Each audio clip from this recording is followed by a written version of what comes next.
o cenário destes anos que virão do ponto de vista de como é que serão construídas as carreiras. Quero chamar a atenção que nós vamos falar sobre cenário e não sobre previsão. Há uma diferença significativa, né? Previsão é quando você tenta imaginar o que vai acontecer. O cenário é alguma coisa que você está ajudando a construir, né? Previsão é uma coisa... O Michio Kaku, por exemplo, que é um futurólogo importante, ele costuma dizer o seguinte: fazer previsão é muito difícil, principalmente quando é sobre o futuro. E olha que ele é um futurólogo, né? Mas o ser humano parece que sempre teve essa curiosidade, essa necessidade, essa forte ligação até afetiva com o futuro. O padre Antônio Vieira, por exemplo, escreveu um livro que é muito pouco conhecido, ele é mais conhecido por seus sermões, mas ele tem um livro que é muito significativo chamado A História do Futuro. É um livro que ele começa o livro, inclusive, dizendo uma coisa assim: olha, contar a história do passado é fácil, eu quero ver você contar a história do futuro. Na verdade, esse jogo de palavras do nosso querido padre Antônio Vieira joga com a ideia de que o futuro é algo que deve ser construído, né? Porque existem, a rigor, 3 maneiras de nos relacionarmos com o futuro. Uma é ignorarmos o futuro e tratarmos de viver o presente. A famosa frase latina carpe diem, né? Aproveite o dia de hoje e amanhã, quando ele chegar, você vai ver o que você vai fazer, né? O que tem um lado bom, que é você aproveitar bem o dia de hoje, mas o lado ruim é que o futuro vai virar presente, e quando ele virar presente, ele será tão melhor ou tão pior a depender daquilo que você fez no presente atual. Portanto, nós não podemos esquecer que o futuro não é uma coisa que vai existir, o futuro é uma coisa que existe, até porque o futuro só existe no presente. Porque no futuro, o futuro não será mais futuro, concordam comigo? Então, é uma coisa que nós temos que imaginar. Essa história de deixa a vida me levar é muito bonita do ponto de vista da poesia, muito poético, mas é um pouco perigoso porque pode ser que a vida te leve para algum lugar para onde você absolutamente não queria ir. Bom, essa é uma maneira que muita gente utiliza, ignorar o futuro e vivendo dia após dia. A outra é tentar imaginar como é que o futuro será, que é o que eu falei há pouco, né? A história de prever, né, o futuro. Muitas vezes nós fazemos previsões baseadas em dados, baseados em estatísticas ou baseados em instrumentos, né? A previsão do tempo, por exemplo, ela é baseada em instrumentos. Como é que está a pressão, como é que estão os ventos, como é que está a temperatura. Isso nos permite, né, imaginar como é que o dia será amanhã ou no próximo final de semana. Então é um exercício interessante. E a terceira maneira de nós nos relacionarmos com o futuro é nós puxarmos para nós mesmos a responsabilidade pela construção deste futuro. Nos transformarmos em, uma palavra que está um pouco cansada hoje, mas eu acho que ela é boa, em protagonistas, né, da construção desse futuro. E isto vale para muita coisa, mas vale principalmente quando se trata para o nosso futuro, quando se trata sobre o nosso futuro pessoal, né? Do ponto de vista profissional, esse futuro pessoal chama-se carreira.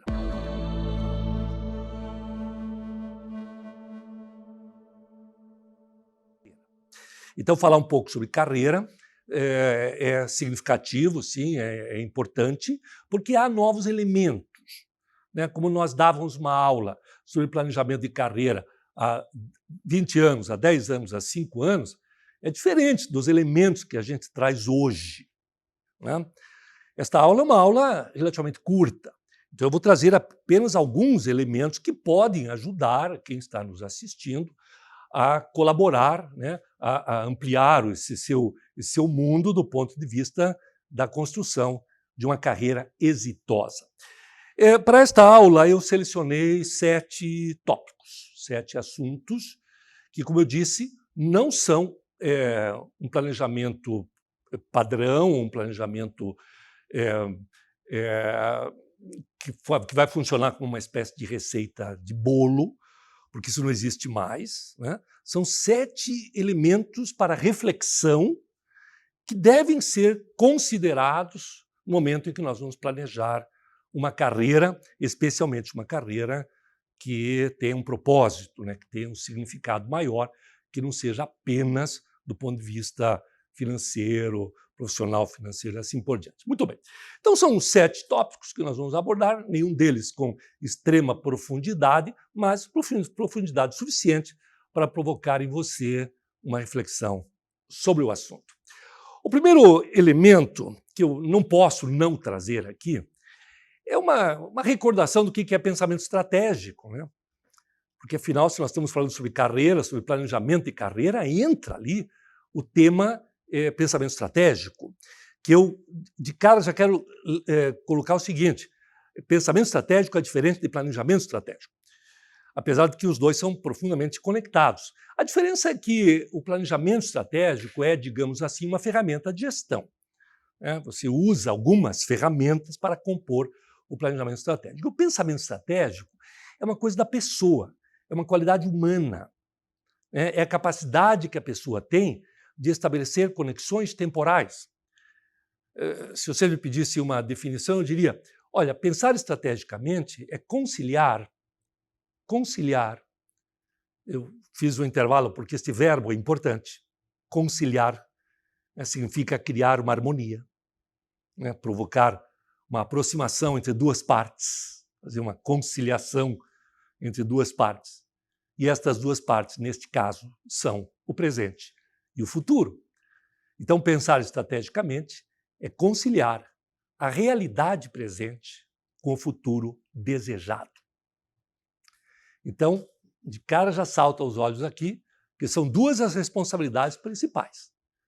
Ter uma consciência clara da realidade presente, uma noção lúcida da realidade presente, e imaginar um futuro que deve ser ambicioso, né, que está ligado com os nossos sonhos, né, os nossos grandes desejos, mas que tenha uma conexão com a realidade presente. Caso contrário, a chance de frustração é muito grande, né? Mas, ao falar de pensamento estratégico, eu vou me permitir aqui não trazer os livros do Mintzenberg, do Porter ou de outros grandes pensadores modernos de estratégia. Eu quero trazer aquele que foi provavelmente o primeiro professor de estratégia do mundo, que foi Aristóteles. Aristóteles, discípulo de Platão, que foi discípulo de Sócrates, os três grandes que deram início ao pensamento ocidental moderno. Mas o último livro que ele escreveu é este aqui, chama-se Ética Nicômaco. É uma espécie de um resumo da sua obra, mas esse livro foi escrito em forma de uma carta que ele escreveu para o seu filho, que se chamava Nicômaco. E Aristóteles, como todos nós até hoje, o que nós queremos é que nossos filhos tenham uma vida boa, que tenham sucesso na vida, que tenham uma vida exitosa, e nós, como pais ou como mães, damos conselhos para os nossos filhos. Aristóteles também fez isso. E esse conselho foi em forma de uma carta, né, que depois chegou até nós em forma de livro, né, Ética Nicômaco, ética no sentido de comportamento.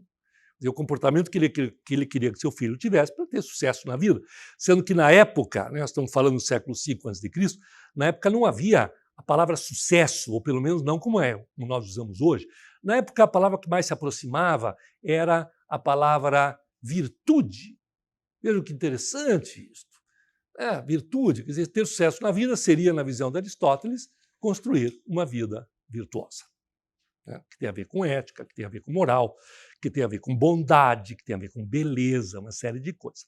Mas eu queria só pensar um pequeno detalhe do livro do Aristóteles, que aparece logo no começo, em que ele dá para o seu filho um conselho que depois se divide em três. O conselho é o seguinte: meu filho, trate de ter todos os dias, para seu uso pessoal, um momento de reflexão. Pare para pensar um pouco, pare para pensar sobre você, sobre o que você está fazendo, sobre como você está fazendo o que você está fazendo. E veja como, passados tantos séculos, esse é um conselho que ainda nos é útil, porque nós, né, homens e mulheres modernos, levantamos cedo e temos uma demanda, temos entrega para fazer em nosso trabalho e passamos o dia ali focados em obter resultado e muitas vezes não paramos para pensar um minuto naquele dia sobre se o que nós estamos fazendo é exatamente aquilo que nós queríamos fazer, ou pelo menos da maneira como gostaríamos de fazer. Então é um conselho útil. E eu pessoalmente acho que esta aula aqui neste momento, que está sendo assistida por alunos aqui na FIA, presencialmente, e você que nos assiste neste momento online, no seu momento particular, no seu aparelho, coisas da modernidade, né? no seu espaço íntimo, no seu espaço, talvez, de deslocamento. Este é o momento de reflexão. Por isso, a finalidade principal do professor aqui é estimular a reflexão. Não é tanto trazer conhecimento, mas estimular a reflexão. E Aristóteles, então, depois de dizer isso para o filho dele, ele disse mais, disse assim, olha, nesse momento de reflexão, trate de se fazer 3 perguntas e repita essa mesma pergunta várias vezes, né, ao longo do tempo, porque você vai perceber que você vai evoluir na resposta, porque é você mesmo que tem que dar a resposta. Bom, e quais seriam, então, as 3 famosas perguntas de Aristóteles? São estas aqui, né? A primeira é, quem sou eu? Que pessoa sou eu? Que tipo de pessoa sou eu? Que, no primeiro momento, pode parecer uma pergunta fácil de responder, e acredite, é a mais difícil de todas. Quem sou eu? Quando alguém te pergunta quem é você, você tende a dizer o seu nome ou o que você faz. Mas você é muito mais do que o seu nome e muito mais do que aquilo que você faz, ainda que aquilo que você é tenha uma conexão com aquilo que você faz. Né? Mas quem sou eu? E hoje nós poderíamos abrir uma pequena chave e dizer assim, ó, quem sou eu como cada um dos papéis que eu represento? Quem sou eu como profissional? Quem sou eu como líder? Quem sou eu como pai, como filho, como marido, como mulher, como cidadão? Quem sou eu em cada um desses meus papéis? Essa é a primeira pergunta. A segunda é, se a primeira é que pessoa sou eu, a segunda é que pessoa eu gostaria de ser, porque na realidade todos nós, isso é da mais profunda psicologia, todos nós gostaríamos de ser um pouco diferente do que somos. Isso é da nossa essência. Esse certo inconformismo é absolutamente salutar, né? Que nós queiramos ser um pouco diferentes. E é bom que assim seja, e se você, por acaso, assim, não quero mudar nada, quero insistir que a resposta à segunda pergunta tem que ser diferente da resposta à primeira pergunta. Porque se não for, das duas uma, ou você é perfeito, que eu pessoalmente acho que não é, porque ninguém é, ou você está cometendo auto-engano, né? Que também é bem possível. Mas, em algum aspecto, você quer ser diferente, ou você quer fazer uma coisa diferente do que você faz, e aí Aristóteles nos traz a terceira pergunta, que é óbvia, né? Se a primeira é que pessoa eu sou, a outra é que pessoa eu gostaria de ser, a terceira é o que eu devo fazer para vir a ser aquele que eu, de fato, gostaria de ser. Bom, eu queria chamar a atenção de todos que Aristóteles, ao colocar as 3 perguntas, ele cria, há 25 séculos, a ideia do pensamento estratégico. Tudo o que virá depois será baseado exatamente nessas 3 perguntas, e este é o esquema clássico, aparentemente simples, né, da estratégia. Porque estratégia, vamos lembrar, é diferente de plano. Fazer um plano é uma coisa, desenhar uma estratégia é outra. Estratégia engloba o plano, né? Porque a estratégia leva em consideração esses 3 elementos que aparecem aqui na tela neste momento. A, seta e B. Né? A, obviamente, é a situação presente, B é o futuro desejado, e a seta é o plano que eu desenhei para conseguir chegar de um ponto no outro ponto. Então, isso eu fiz questão de começar esta aula sobre planejamento de carreira com este ponto, porque é comum que se confunda o planejamento de carreira com simplesmente fazer um plano, elaborar um plano, sem levar em consideração, digamos assim, as 2 cabeceiras da ponte. Primeiro nós temos que fazer as cabeceiras da ponte para depois colocar a ponte. Né? Isso vale para nós como pessoas e vale também para as empresas. Ora, as empresas todas, as empresas, independente do tamanho, da idade, da área de atuação, fazem os seus encontros de executivos, chamados encontros de planejamento estratégico. Né? E nesses encontros se analisa isso aqui. Agora, um pouquinho de experiência de já ter participado de dezenas de reuniões de planejamento estratégico em vários tipos de empresas, eu acabei percebendo um detalhe muito curioso. Os executivos das empresas os donos das empresas, os diretores, todo mundo, tem mais facilidade para falar sobre o ponto B do que para analisar o ponto A. Por quê? Porque é muito bom sonhar, né, gente? No sonho cabe absolutamente tudo. Agora, aqui significa fazer um exercício de autoconhecimento. Nós não podemos esquecer que todas as linhas de psicologia trabalham com exercícios de autoconhecimento. Em termos de ferramentas, de estratégias, existem muitas. Hoje nós temos, no século passado, nós tivemos assim tantos profissionais, tantos professores, tantas escolas importantes, inclusive aqui na FIA, onde foram desenvolvidas as ferramentas de gestão. Na estratégia, as 3 mais clássicas, conhecidas, que todo mundo sabe quais são, seriam estas aqui, para boa definição do ponto B. Vamos levar em consideração um pouco essa matriz SMART, que significa, tá bom, o teu plano, tem mais de uma interpretação, eu gosto desta aqui. O meu plano tem que ser, o meu objetivo tem que ser o mais específico possível, tenho que pôr o máximo possível na minha cabeça exatamente o que eu quero, tem que ser mensurável, tem que ser adequado, ou seja, tem que ser bom, tem que ser oportuno, tem que ser ético, tem que ser belo. A letra R diz que o meu plano meu objetivo tem que ser realista. E o T é temporal, vamos definir prazo para esse negócio, senão a gente fica empurrando para as calendas a realização dos nossos objetivos. Agora, quando a gente passa para a letra R, que é o realista, nós automaticamente somos trazidos para o ponto A. Lembrando que pensar estrategicamente é conciliar esses 2 extremos.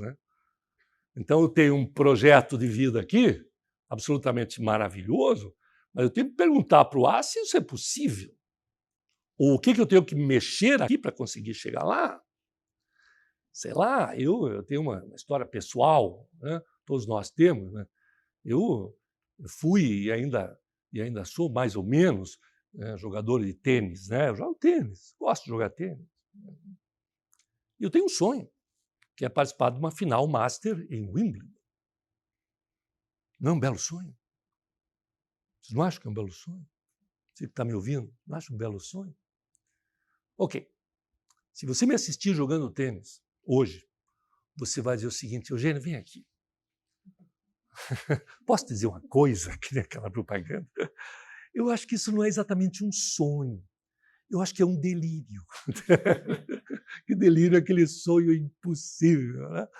Ora, tá bom, eu podia dizer, não, nada é impossível, mas para que isso fosse possível, eu teria que abdicar de tantas outras coisas que eu estou fazendo para conseguir atingir esse objetivo, e eu não acho que seja esse o meu objetivo principal. Então, isso foi apenas uma brincadeira, mas para lembrar que muitas vezes nós nos frustramos aqui porque nós não fazemos uma boa análise aqui. E a análise aqui, dentro das empresas, há algumas ferramentas. Eu, pessoalmente, gosto bastante da ferramenta SWOT, que é uma análise... Por que eu gosto do SWOT? Porque o SWOT é uma análise do interior e do exterior.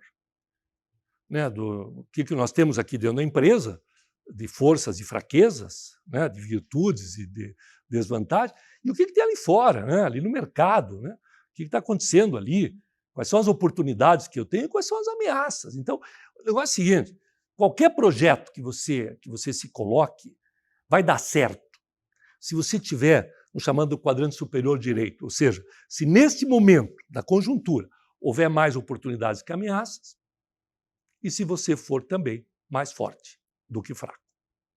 Vai dar certo.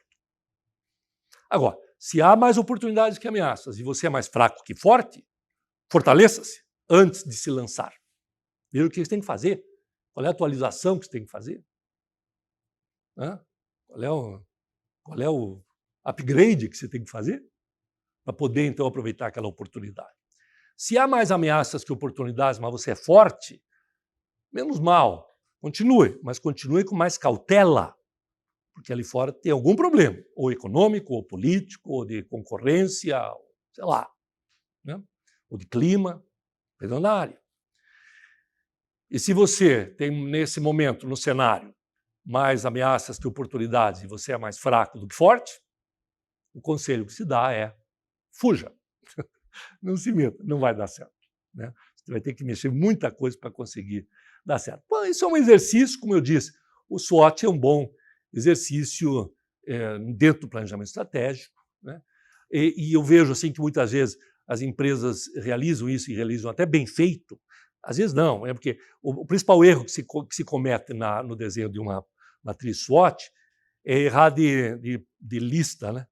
Tem muita gente que coloca na lista de ameaças aquilo que, na verdade, são fraquezas. A diferença é que a ameaça está fora e a fraqueza está aqui dentro. E nós jogamos para fora a responsabilidade por nossos fracassos. Vamos voltar a falar sobre isso daqui a pouco. E o outro erro que se comete, que antes não era um erro, mas hoje é desenhar o seu SWOT e rever o SWOT daqui a um ano. Gente, daqui a um ano vai mudar tanta coisa. E as empresas fazem isso. Reunião de planejamento estratégico em novembro. A gente se vê de novo em novembro do ano que vem. Não dá para fazer isso. Porque tantas coisas vão mudar, uma marca registrada no nosso tempo, a velocidade das mudanças, que nós temos que estar revendo isso aqui, tanto o que está fora quanto o que está dentro, com mais frequência. E aí vem o terceiro elemento, né, que é o PDCA, né, o famoso ciclo do PDCA, ainda é uma ferramenta muito utilizada, mudou um pouco a maneira como a gente usa, mas ainda é útil, que é o ciclo, né, de você planejar, executar, né, porque tem gente que executa sem planejar e tem grande chance de errar. E tem gente que planeja sem executar. Já viu isso? Eu não sei qual dos dois que está errando mais, né? Quem executa sem planejar ou quem planeja sem errar, sem executar. Né? Hoje quer dizer, a visão mais moderna de estratégia é colocar a execução dentro da estratégia. Antes a gente falava, tem uma coisa chamada estratégia e outra chamada execução. E às vezes quem faz essa parte não é quem executa. E eles não se falam. Tem que juntar essas duas coisas. Hoje a execução está dentro da estratégia até pelo seguinte, e isso vale para a empresa e vale para a carreira. Não dá para fazer um plano perfeito, mas há bons planos. O bom plano tem 3 características. Primeiro, considera o maior número possível de variáveis, uma vez que todas não dá. Variáveis são mudanças que vão acontecer, né? Segundo, o bom plano é aquele que considera a existência de recursos disponíveis. Às vezes faz um plano maravilhoso, na hora de executar não tem dinheiro, não tem pessoas, não tem tecnologia, não tem tempo. E a terceira característica de um bom plano é a possibilidade desse plano ser mudado durante a execução. As boas estratégias são essas, que podem ser moldadas à medida que for sendo executado. Bom, então aqui são elementos aí clássicos, não quero mais perder tempo neste momento, nesta aula sobre isso, mas sugiro que você se aprofunde um pouco nesse tema. Muito bem, agora isso aqui, gente, não é de hoje, né? Eu comecei dizendo para vocês que não se faz mais planejamento hoje como se fazia há 10 anos atrás, e comecei falando uma coisa que a gente já falava há 10 anos atrás. Né? Por quê? Falei, tem que começar por algum ponto. Né? Agora, por que mudou? Mudou justamente por causa dessa dinâmica, né, do A e do B. Quer dizer, isso vai mudar. Quer dizer, o B muda. Não, o A muda. Se o A muda, você tem que mudar o B, ou pelo menos tem que mudar o plano. E muitas vezes, durante a execução, você percebe que aquele B não é bem o que você queria. Até porque carreira, agora falando objetivamente em carreira, gente, carreira é uma coisa muito boa. Você construir uma trajetória para a realização profissional é uma coisa muito boa. Mas eu quero dizer a vocês o seguinte, uma carreira não é uma condenação. Em outras palavras, você pode mudar.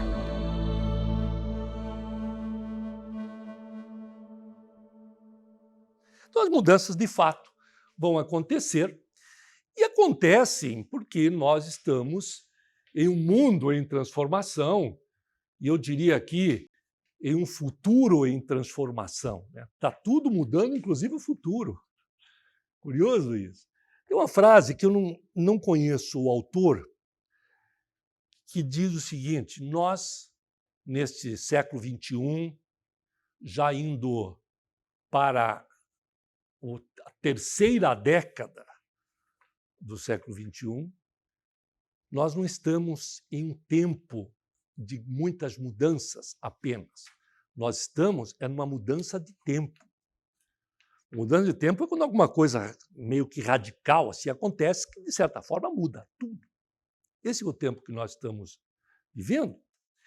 Eu vou me aventurar aqui a fazer uma rápida passagem um pouco histórica e um pouco futurista daquilo que nós conhecemos pelo nome de Revolução Industrial.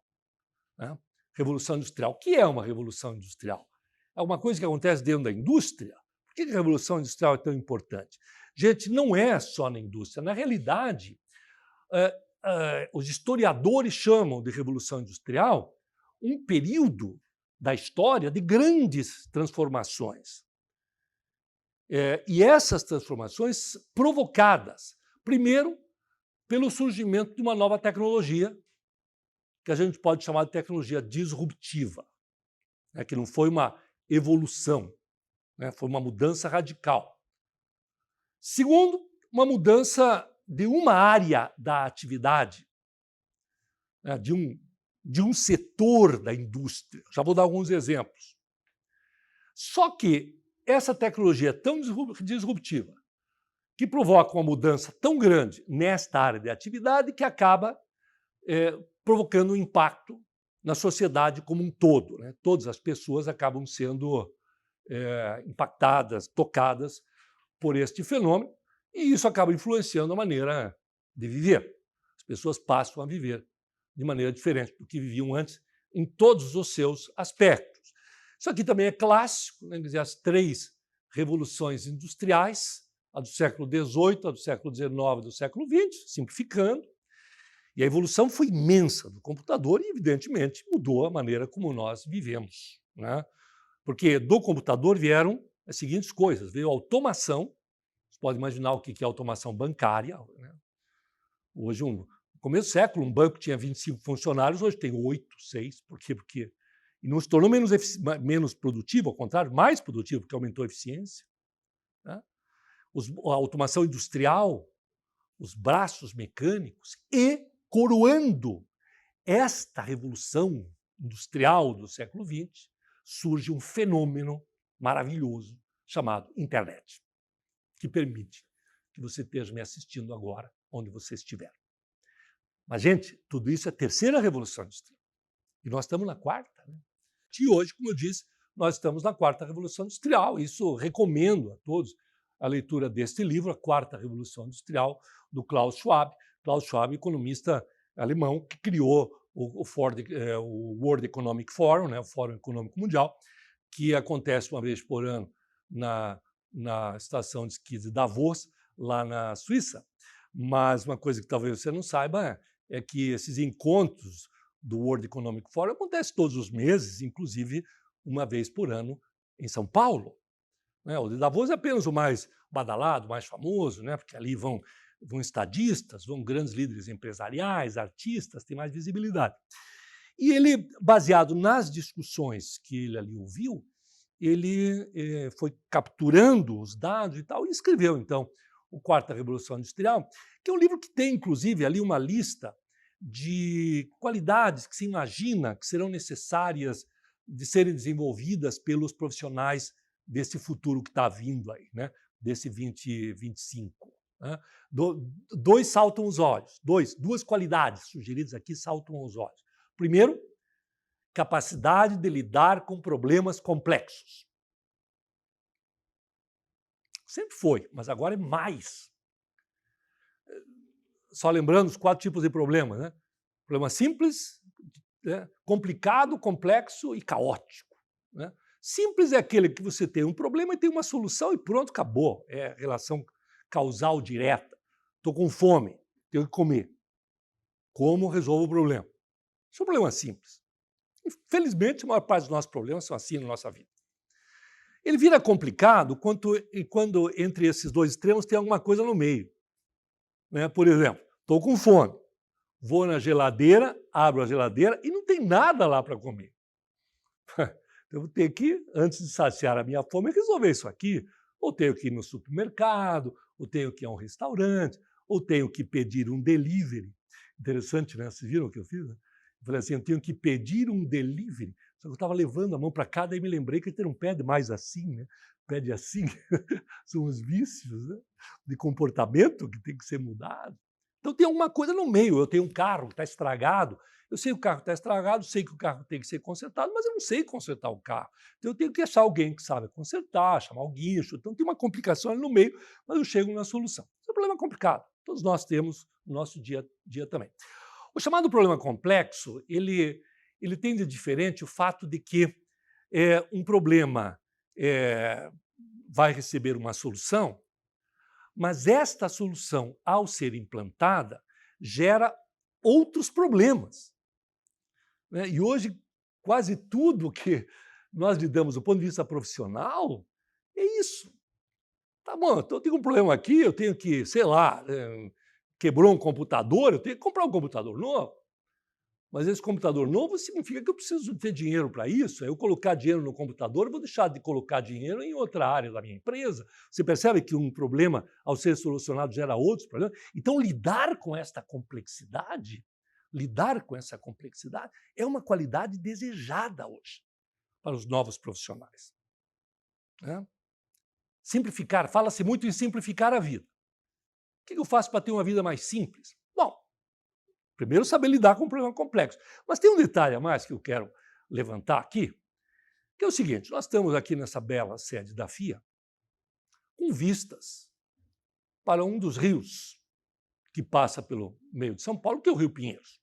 Muito bem, eu sou originalmente do Sul, moro em São Paulo há 20 e poucos anos, e eu me lembro que desde que cá cheguei, eu ouço falar de programas de despoluição do Rio Pinheiros e do Rio Tietê. Sempre ouço. Os governos estaduais e municipais sempre se fala, não, vamos despoluir. Tem projetos, né? Arquitetos internacionais, todos os projetos para a despoluição dos rios de São Paulo começam pelo mesmo ponto. Pode mudar depois, mas o primeiro ponto é o mesmo. Temos que parar de poluir. Eu diria para você que esse já seria o suficiente. Né? Se você parar de poluir o rio, não se preocupe. A natureza faz a sua parte. Ela vem e limpa e daqui a algum tempo o rio não está mais poluído. Pare de poluir. Por que eu falei isso? Porque eu estou falando aqui que uma qualidade desejada nos profissionais é conseguir resolver, lidar com problemas complexos e simplificar a complexidade. Então vai aqui o meu primeiro conselho. Quer ter uma vida mais simples? Pare de complicar. Porque a maior parte dos problemas que você acaba tendo que resolver no seu dia a dia podia ter sido evitado por sua própria postura. Você que acabou criando essa complicação.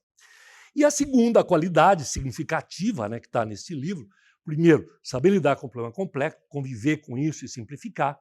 E segundo, desenvolver as chamadas competências socioemocionais. Relações humanas. Mas sobre isso eu volto a falar daqui a pouquinho.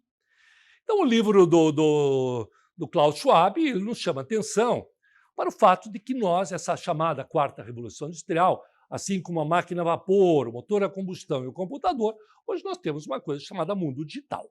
Né? Então daí o Big Data, inteligência artificial, internet das coisas, blockchain, impressora 3D, robótica. É isso que está mudando dramaticamente a maneira como a gente trabalha, como a gente aprende, como a gente se diverte, como a gente se relaciona, como a gente arruma emprego, como a gente arruma namorado, namorada, como a gente pede comida. Mudou. O crescimento exponencial da tecnologia foi absurdo. Né? Foi muito, muito grande. Começa lá a metade dos anos 90 e você percebe essa mudança de comportamento da curva, né? Esse comportamento em matemática chama-se comportamento assintótico, né? Quando uma linha ligeiramente horizontal, né? Horizontal, pequena ascendência, de repente faz uma inflexão, esse comportamento assintótico, né? Isso vale para tudo hoje no mundo, e especialmente ou principalmente provocado pelo avanço da tecnologia.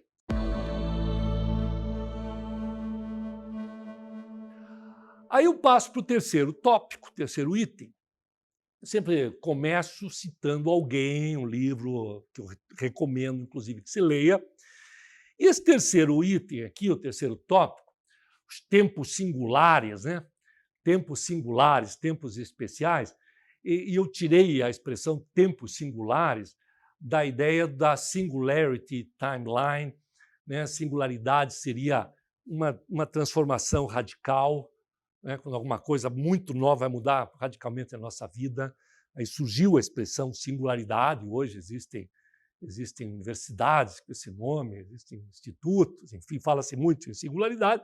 Agora, a expressão mais pura é aquela que diz que o grande momento de singularidade da humanidade será aquele momento em que nós não saberemos mais se aquilo que estamos fazendo derivou da nossa inteligência humana ou se derivou da inteligência artificial que está acoplada a mim.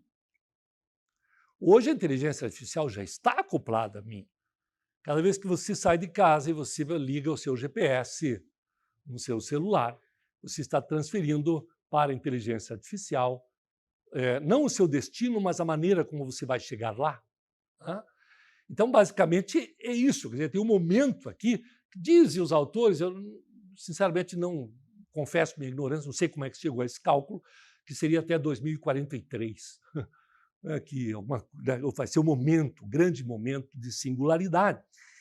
Isso pode ser encontrado em muitas fontes, se encontra na internet, se encontra, enfim, em vários livros e revistas especializadas. Mas eu queria sugerir aqui a leitura dos livros de um historiador israelense chamado Yuval Harari. Eu acho que todo mundo sabe que os livros do Harari estão na lista dos mais vendidos, né? E ele tem 3 livros, né? Todos são best-sellers. O primeiro chama-se Sapiens, uma breve história da humanidade, em que ele conta como é que nós chegamos até aqui. Não foi o primeiro livro que fez isso, o primeiro autor, mas ele acrescentou alguma coisa nova. Ele diz o seguinte: por que nós somos uma espécie que evoluiu mais que as outras? Bom, é só estudar biologia e antropologia, você vai encontrar o seguinte: a nossa superioridade deveu-se a 2 fatores. Primeiro, o desenvolvimento do córtex pré-frontal do nosso cérebro, que tem uma quantidade absurda de neurônios e de sinapses, que permitiu que nós tivéssemos uma coisa chamada inteligência. Né? Inteligência, razão, lógica, relações de causalidade, noção de tempo, tudo aqui. Né? E segundo, o fato de que, em função da estrutura da nossa mão, dos músculos, das articulações, dos tendões, o 5º dedo ele é colocado em posição de oposição aos demais. O famoso polegar opositor, que me permite segurar esse objeto. Muito bem, e essas 2 coisas permitiram que a gente desenvolvesse mais que os outros. Né? Queria lembrar que isso deveu-se ao acaso. Nós somos resultados do acaso da recombinação genética, do ponto de vista da ciência, evidentemente. Agora, o Harari traz um terceiro elemento, que é o seguinte, no Sapiens. Tem mais uma vantagem aí que nós temos e que as outras espécies não têm. Sabe o que é? É a capacidade excessivamente humana de colaborar. Nós colaboramos uns com os outros. Nós somos capazes de formar equipe. Nós somos capazes de criar sociedade, humanidade. E um colabora com o outro, e isso aumenta, evidentemente, a nossa força. Vocês podem até pensar, não, outras espécies também fazem isso, os lobos caçam em matilha. Sim, mas em situações muito pontuais e muito específicas. Nós não. Nós somos capazes de, em situações adversas, situações novas, colaborar uns com os outros. Isso é uma vantagem exclusivamente humana. Aqui ele faz uma breve história do amanhã, né? História do futuro. Né? Ele tenta fazer uma análise do que será, como é que será o mundo, e é um pouco assustador esse livro, bem como 21 lições, porque ele mostra exatamente o que eu falei para vocês agora há pouco. Tem um momento que nós não vamos mais saber o que somos nós ou o que é a máquina. A inteligência artificial vai nos superar, assim como a alavanca nos superou, assim como a roda nos superou, assim como a máquina a vapor nos superou. A inteligência artificial vai nos superar. E aí, está no livro a grande pergunta. O que vai sobrar para nós? Né? Já que a máquina substituiu o nosso trabalho físico e depois substituiu o nosso trabalho intelectual, o que vai sobrar para a gente? Leiam o livro. Ele diz o seguinte: o que vai sobrar para nós é a essência da humanidade. São as relações humanas, a empatia, a ética, a moral, o afeto. Talvez essa seja a quinta revolução industrial, vou me permitir agora ser um pouco poeta aqui. Talvez a quinta revolução industrial seja a revolução do afeto, que nós recobremos, né, essa percepção, essa capacidade de estarmos mais juntos, de uma maneira mais afetiva, não apenas por interesse, né? Também a imaginação, a criatividade, a arte, ainda que possamos usar a máquina, mas isso é excessivamente humano. Isso é o que vai sobrar para nós. Por isso que hoje a gente constrói carreiras diferentes do que construía há 20 anos atrás. O lado humano está cada vez mais forte. Claro, a gente fala muito sobre competências, não é?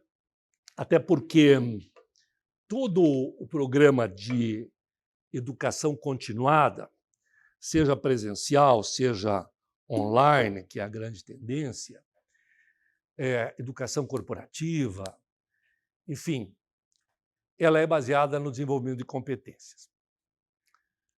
Isso é uma percepção até que eu tive, porque eu fui professor de curso regular, tanto em escola como em universidade, durante muitas décadas. E agora tenho trabalhado mais com educação corporativa, com educação continuada, como este curso aqui da FIA. E uma diferença fundamental que há entre a educação formal e a educação continuada, e a educação corporativa, é que a educação formal é muito baseada no conhecimento. Falávamos isso hoje. Passagem do conhecimento. Já aqui, o foco é a competência, que é mais que o conhecimento, que engloba o conhecimento, mas que é maior. David McClelland, conhecimento, habilidade, atitude para gerar competência. Porque a competência é a capacidade que você desenvolve de usar esse conhecimento para produzir alguma coisa, para fazer alguma coisa, que é o que se deseja, evidentemente, no mundo do trabalho. Bom, a história das competências começou com o Taylor, depois o David McClelland, que veio com a ideia do chá, né? Conhecimento, habilidade e atitude. Hoje a gente fala conhecimento, habilidade, atitude, valores e entorno, que é o ambiente onde você está. Então o chá virou chave. Mas o que eu gostaria de trazer aqui é um tema que está em um livro de minha autoria, chamado Metacompetência. Esse livro não é novo, por isso ele nem pode mais ser encontrado em livrarias. Eu só vou dar aqui a essência dele. Foi suspensa a edição porque ele está ultrapassado, já vai sair a nova. Mas o nome e o conceito são bons. Meta, nesse caso, não tem sentido de objetivo, uma meta, um objetivo, não. Meta, do metacompetência, é sinônimo de transcendência, algo que está além de, como metafísica, ou metalinguagem, ou metáfora, né? Algo que está além. Então, metacompetência seria, a rigor, aquilo que está além da competência. A gente podia também definir da seguinte forma: tem gente que é competente, tem gente que é incompetente, tem gente que é metacompetente. O competente é aquele que faz o que se espera dele. O incompetente não faz ou faz menos. E o metacompetente faz mais.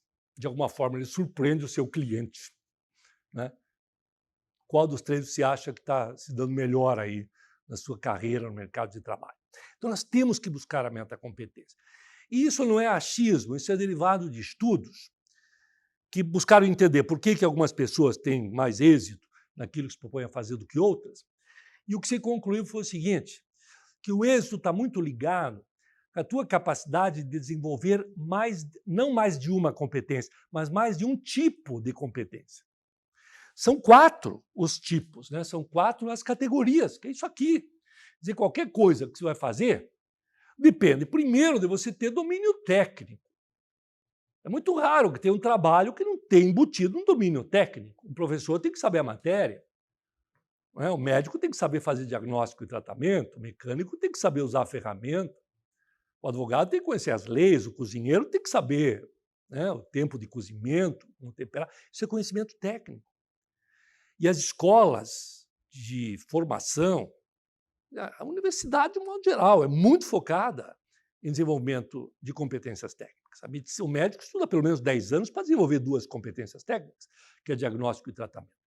Só que na hora que vai para o mercado de trabalho, que vai desenvolver a sua carreira, percebe que isso é fundamental, mas não é suficiente. Ele precisa de pelo menos mais 3 tipos de competências. Segundo, é a capacidade gerencial, ou, simplificando, capacidade de organizar, de ser organizado, de organizar o seu ambiente, de organizar os seus recursos, de fazer o seu planejamento. Você conhece, todo mundo conhece alguém que é muito bom tecnicamente e não vai para frente porque é desorganizado. Isso significa o seguinte, às vezes você tem alguém que é um cozinheiro muito elogiado, genial até, e ele, confiante na sua arte, abre um restaurante. Aí ele vira empresário, né? Ele depende muito de conhecimentos de gestão que ele não tem. Tudo bem, não tem, traz para perto de você alguém que tenha. Mas às vezes ele não tem e desdenha, porque acha que o importante mesmo é saber cozinhar.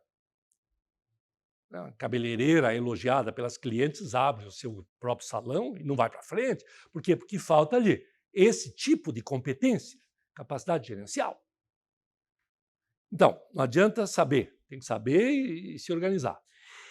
E continuando, temos, já falei há pouco, as habilidades socioemocionais, que começam pela capacidade de comunicação, pela capacidade de ouvir, pela prática da empatia, que é essa capacidade que algumas pessoas têm mais que outras, de se colocar no lugar do seu interlocutor, seja o seu cliente, seja o seu paciente. Você consegue imaginar um médico que não seja empático, que não tente entender de fato o que você está sentindo?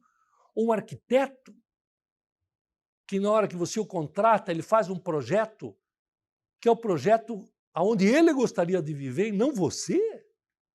Não praticou empatia? Ou um vendedor que está na loja para comprar um paletó e você percebe nitidamente que ele está mais interessado na comissão que ele vai receber do que em te deixar feliz e satisfeito? Então, empatia hoje é importantíssima em todos os setores. Então, aqui também vai moral, também vai ética, relações humanas, habilidades socioemocionais. Quero lembrar que é isso aqui, exatamente com essas palavras, está no livro do Klaus Schwab, como uma das principais qualidades do profissional do futuro, no mesmo patamar de capacidade de lidar com problemas complexos.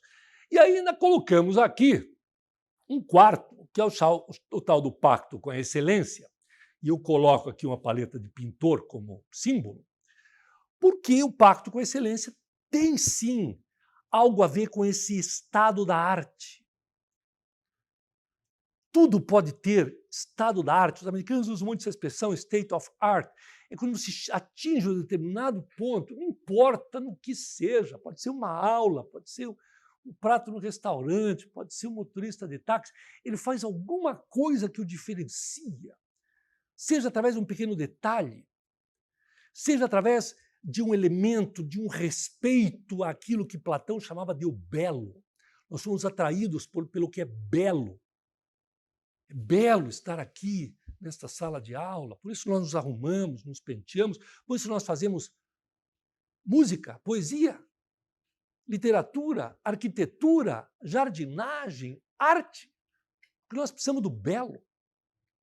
Sem o belo, a vida seria insuportável.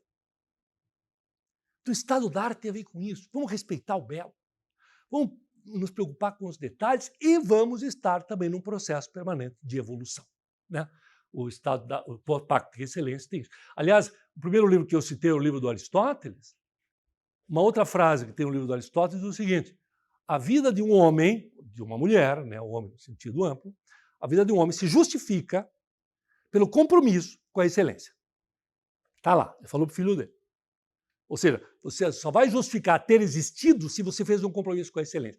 E excelência o que é neste caso? Excelência nada mais é do que essa disposição, esse pacto que você tem com a vida de deixar o mundo melhor do que era antes de você ter nascido. E nós deixamos esse mundo melhor através do nosso trabalho, das nossas ações, das nossas palavras. Isso é o compromisso com a excelência, lembrando que excelência é diferente de perfeição. Perfeição não existe. Perfeição é uma ideia de Platão. Aristóteles era mais pragmático, ele falou de excelência. Excelência poderia ser entendido também como a busca da perfeição, mesmo sabendo que jamais será atingida. Muito bem, já estamos indo aí para a parte final desse nosso encontro, né? Também uma pequena observação que eu gostaria de um elemento de reflexão. Eu coloco aqui a evolução da evolução, porque eu acho que todo mundo sabe quem foi o primeiro grande pensador que falou sobre evolução, ou evolucionismo, se você quiser. Quem foi? Todo mundo se lembra, todo mundo estudou na escola a teoria evolucionista do Charles Darwin. Todo mundo sabe quem foi Charles Darwin, mas sabe pouco sobre ele. Ele, na verdade, é mais conhecido pelas coisas que não disse do que pelas coisas que disse. Ele nunca disse que nós descendemos do macaco. Nunca falou tamanha besteira. E ele disse que na luta pela sobrevivência, que sempre houve e sempre haverá, ele nunca disse que venceu aquele que era mais forte, o que era maior, o que tinha mais garras, mais presas. Não. Ele disse que venceu aquele que tinha intrinsecamente uma maior capacidade de evoluir.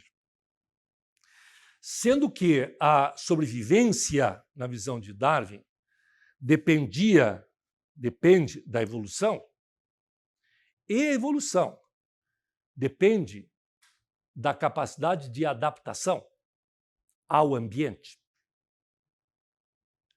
Porque essa capacidade de adaptação nada mais é do que a capacidade de manter a aptidão apesar da mudança ambiental. Explico melhor. Aptidão é a capacidade de usar elementos do ambiente para sobreviver. Alimento, por exemplo, abrigo, espaço, reprodução. Isso é aptidão. Tem um animal que é apto a viver neste ambiente. Se você tira ele desse ambiente e coloca em outro ambiente, ele não é apto. Você tira um animal aquático, põe na terra, ele não é apto a viver ali. Agora, existem alguns animais que, se você tira de um ambiente e coloca no outro, ele vai, depois de algum tempo, entender como é que é esse novo ambiente e vai conseguir viver, né, de uma maneira um pouco diferente. O que ele fez? Adaptou-se. Essa adaptação é essencial à sobrevivência. E a evolução nada mais é do que isso, do que essa capacidade de mudar positivamente, adaptando-se ao ambiente. Tá bom. Por que eu falo de evolução? Da evolução? Porque isso aqui Darwin nos ensinou, depois de fazer aquela viagem pelo Beagle, né?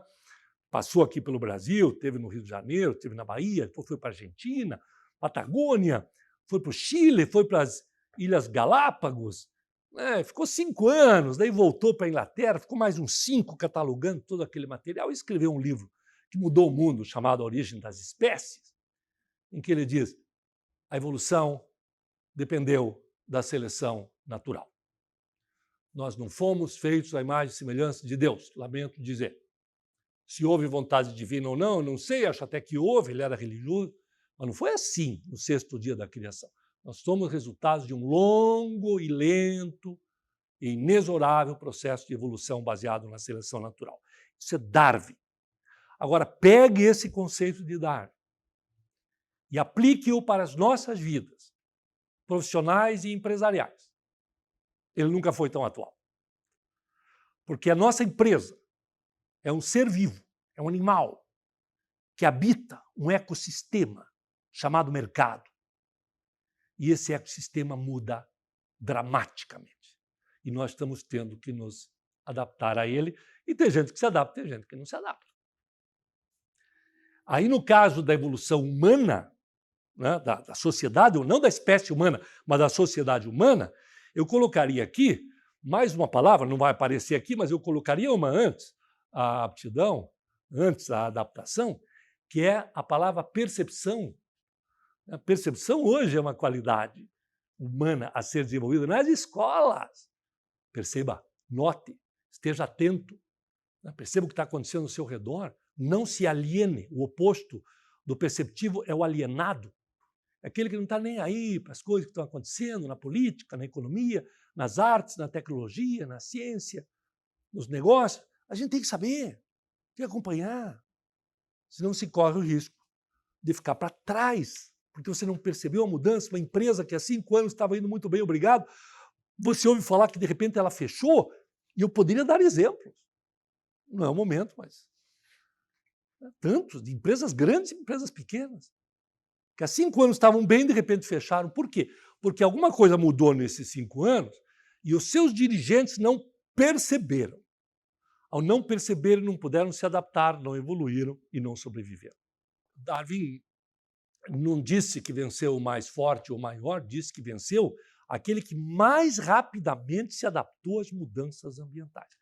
E isso, hoje em dia, nunca foi tão verdade como é hoje. Bom, já indo para o final, 6º e 7º tópico serão rápidos. Essa aula tem como título Carreira e Propósito. Falei um pouco então, sobre alguns elementos que devem fazer parte da construção das nossas carreiras, e uma delas é, sim, o propósito. O propósito tem alguma coisa a ver com um significado maior, com algo que você imagina que vai justificar a tua existência, que você vai deixar um legado, algo que fez sentido para você. Mas eu coloquei aqui propósitos e tempos. E explico por quê. Cito aqui alguns livros. Esse livro, Making a Life, Making a Living, infelizmente não tem em português, é de um pesquisador chamado Malcolm Albion, que, entre as suas pesquisas, ele fez esta. Ele reuniu, entrou em contato com 100 jovens, 100, que estavam terminando MBAs nos Estados Unidos, nas grandes universidades americanas. Todos muito bem formados. Para os 100, ele fez a mesma pergunta. Escuta, agora você com esse diploma maravilhoso embaixo do braço, de Harvard, de Stanford, da FIA, o que você vai fazer agora? A resposta de 87 deles foi a seguinte: agora eu vou ganhar dinheiro. Vou usar isso para ficar rico. Perdão, 83 deles, 83%, portanto. Os outros 17% disseram, olha, eu vou fazer agora alguma coisa, vou usar essa minha capacidade, vou fazer alguma coisa que faça sentido para mim. Eu vou fazer um trabalho em que esteja ligado com os meus propósitos, com aquilo que eu de fato acredito, com os meus valores, aquilo que faz sentido para mim. Muito bem. Passaram-se 20 anos, esses jovens foram acompanhados, e dos 100, todos estavam muito bem, mas havia 5 que eram bilionários. Estes 5 pertenciam ao grupo dos 17%, ou seja, daqueles que disseram, agora eu vou perseguir o meu propósito, e não daqueles que disseram, agora eu vou tratar de ganhar dinheiro. Então, sim, tem alguma coisa a ver com isso. A tua carreira, quando carregada de competência e propósito, tem muito mais chance. Mas por que eu coloquei propósitos e tempos? Eu trago agora esse outro autor, o Walter Mischel, um psicólogo austríaco, falecido recentemente, 2019, que conduziu um teste também durante muitos anos, que recebeu o nome de o teste do marshmallow. Sugiro que você leia ou que procure mais informações sobre ele. O teste é muito simples, na realidade. Ele dava para uma criança em idade pré-escolar, em torno de 5 anos, 6 anos, uma guloseima, um doce, um marshmallow, ou um chocolate, ou um outro doce qualquer. Dava para a criança, está aqui, esse marshmallow é seu, você pode fazer com ele o que quiser. Se é seu, você pode comer já, se quiser. Mas se você não comer já, se você esperar um pouco, o tio vai sair e volta daqui a pouquinho, né? Se você não comer o marshmallow até a hora que eu voltar, sabe o que eu vou fazer? Eu vou te dar mais um. Aí você vai ter 2. O que você faria se tivesse 5 anos e tivesse um chocolate, um marshmallow na sua frente, com a possibilidade de comê-lo já? Né? Um pouco cruel isso. Mas foi feito em muitas crianças, não só nos Estados Unidos, mas em outros lugares do mundo. E depois essas crianças foram acompanhadas e se percebeu o seguinte, que aquelas crianças, porque houve de tudo, né? Houve aquela que comeu na hora, houve aquela que esperou ele voltar, e houve os que esperaram um pouco, né? E acabaram comendo, mas alguns esperaram mais do que outros, criou-se um range, né? uma escala. E aí notou o seguinte, que depois, mais tarde, na vida escolar, na vida adulta, aquelas crianças que tiveram mais capacidade de esperar, mais capacidade de postergar o prazer, tiveram melhores resultados em absolutamente tudo na vida. Carreiras mais exitosas, melhores negócios, casamentos mais sólidos e mais saúde física. Menos, até isso, menos um índice de massa corporal menor, ou seja, uma relação de mais músculo que gordura, até isso foi avaliado. Então, por que essas duas histórias aí são complementares? Porque hoje existe uma mítica que você ouve com frequência, que você tem que fazer o que gosta. Faça o que você gosta e você não vai estar trabalhando nunca. Vai estar sempre de férias. Olha, eu tenho um pouquinho de experiência de vida aqui. Vocês são todos meus alunos nesse momento. Não dá para fazer só o que gosta. Para você conseguir fazer o que você gosta, você tem que fazer muita coisa que você não gosta. E eu não sei qual é a proporção, mas talvez seja de 10-1. Para mim, dar uma aula é o que eu gosto de fazer. Quanto eu tive que fazer de coisa que eu não gosto para poder estar aqui hoje na FIA dando esta aula? A gente tem que sim fazer aquilo que dá prazer, mas tem que saber também fazer aquilo que não nos dá prazer imediato, mas que vai dar prazer mais tarde. Temos que postergar o marshmallow. E isso é uma coisa importante hoje, porque a gente nota que a juventude atual, não vai aqui nenhuma crítica, apenas uma análise, parece que tem uma pressa exagerada. Tem que ser rápido, sim, que nem o Sonic, mas para reagir às mudanças, para resolver os problemas.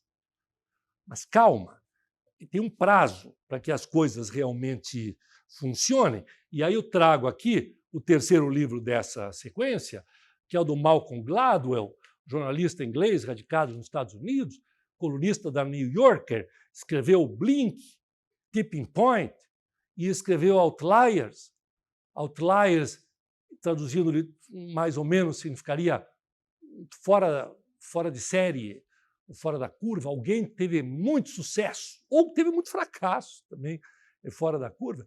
Não é um livro de autoajuda, é um livro baseado em análises que ele fez e ele criou está no livro, se você ler, você vai encontrar lá, uma lei, né, uma lei evidentemente dele, baseada em dados, chamada Lei das 10.000 horas, em que ele diz o seguinte, cara, você vai ficar bom mesmo, não importa o que você faça, depois de 10.000 horas. E 10.000 horas, em termos de trabalho, significa mais ou menos 10 anos. 10 anos de atividade para você realmente ficar bom no que você faz. Não importa se você é um professor, se você é um médico, se você é um piloto de avião, se você é um cozinheiro, se você é um cineasta. Experiência. Até o ponto que daí você começa a fazer as coisas de uma maneira automática e vai encontrando aquele estado que a gente chama de estado da arte, o que significa o seguinte, por trás disso tem uma coisa chamada persistência, determinação, resiliência, né? Capacidade de postergar o prazer, de aguentar algum sofrimento. Então, senhores, quer dizer, estão aí alguns recados, alguns elementos para a percepção, espero que isso tenha um momento de reflexão, né? E alguns elementos para a reflexão. E eu termino lembrando o seguinte, que a minha carreira é uma das escolhas que eu faço na vida. E a capacidade de escolher e de assumir responsabilidade por sua escolha é a marca registrada essencial de um adulto. A criança não responde por aquilo que faz. O adulto, sim. Sabemos que alguém é adulto quando ele assume responsabilidade pelas consequências das suas ações, das suas escolhas, talvez até das suas omissões. E eu conheço meninos de 13 anos que assumem e homens de 40 que não, que sempre estão com o dedo apontando para algum lugar e procurando um culpado para os seus insucessos. Então, acima de tudo, se pode usar ferramentas de gestão, se pode fazer o que quiser, mas a sua carreira é sua responsabilidade, assuma essa responsabilidade e lembre-se, é um processo permanente de construção e que depende, portanto, de atualização. Hoje não é possível você parar de estudar. Felizmente, hoje nós temos muitas ferramentas como esta aqui, o online. Né? Assista vídeos, leia livros, aprimore-se, fale com seus professores e faça as suas escolhas. Cito mais 3 livros e encerro. Cito estes dois autores brasileiros, 2 psicólogos, a Renata Jubran e o João Cordeiro. A Renata Jubran escreve um livro sobre autonomia. Autonomia, que é a capacidade, se usar a etimologia, é você fazer alguma coisa baseado nas suas próprias regras, seus próprios valores. Né? Quando você só obedece o que os outros mandaram fazer, você é um heterônomo. O autônomo é aquele que faz baseado na sua determinação, mas que assume a responsabilidade por aquilo que faz. Autonomia. O significado, o propósito, só terá valor se for acompanhado por autonomia. E o segundo livro, do João Cordeiro, é Accountability. Essa palavra em inglês, que traduzido literalmente é responsabilidade, mas em inglês também existe a palavra responsibility. Então, há uma diferença aí. Accountability seria step ahead, né? Um passo à frente, um degrau acima da responsabilidade, porque enquanto o responsável, ou responsible, é aquele que assume uma responsabilidade que lhe dão, o accountable é aquele que procura a responsabilidade para assumir. Ele toma iniciativa, não espera que lhe deem, não espera que lhe peçam, não espera que façam por ele. Ele faz. Então, acho que sim, hoje, uma carreira exitosa, nós vamos ter a busca da autonomia, a busca do significado, a busca da competência, a busca da autonomia e o exercício do accountability. E a minha última citação, nesse nosso breve encontro, é sobre o Samuel Beckett. Samuel Beckett, esse homem vincado, Prêmio Nobel da Literatura, escritor irlandês. Ganhou o Prêmio Nobel por sua obra, mas principalmente por um de seus livros, que, na verdade, é uma peça de teatro chamado Esperando Godot. É uma peça muito simples, poucos personagens, Vladimir e Estragon, várias versões, mas a mais clássica é esta. Sobe a cortina, parece que tem uma árvore, uma esquina, um personagem ali, de braços cruzados, como se esperasse alguma coisa. Entra o segundo personagem, o Estragon, que é amigo deste, os dois se encontram, se abraçam. O que ele está fazendo aqui? Estou esperando o Godot. Godot é o terceiro personagem. Sabe, eu estou com uns problemas aí na minha vida e o Godot vai me ajudar a resolver meus problemas. Marcou comigo aqui. Pois ele marcou comigo também. Mesma coisa, marcou com nós dois, porque eu também estou com uns problemas e que só ele pode me ajudar. Então vamos esperar por ele juntos e eles ficam esperando o Godot e nessa espera eles conversam sobre os seus problemas.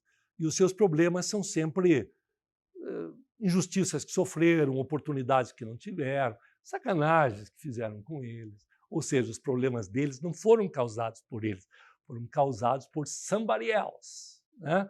E o Godot vai ajudar, só que passa o tempo, um dia, outro dia, e o Godot não vem. As folhas da árvore começam a cair, simbolizando que o inverno está chegando, eles começam a passar frio, aí de repente um olha para o outro e diz assim, eu acho que ele não vem. Veja só, mais um que nos traiu, veja como nós tínhamos razão. E agora o que faremos sem o Godot? Aí outro diz assim, bom, acho que vamos nós mesmos ter que resolver os nossos problemas.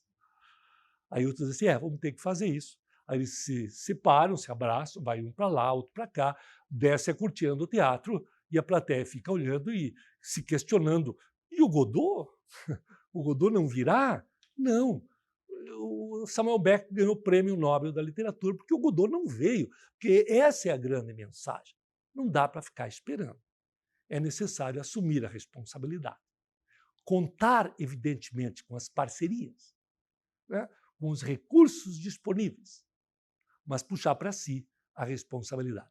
Principalmente quando a gente fala de educação de adulto. A criança você pega pela mão e leva para a escola. O adulto não dá para pegar pela mão. Ele tem que ir com as suas próprias pernas. A educação à distância confia, evidentemente, na atitude, na responsabilidade, na accountability, na autonomia de cada um.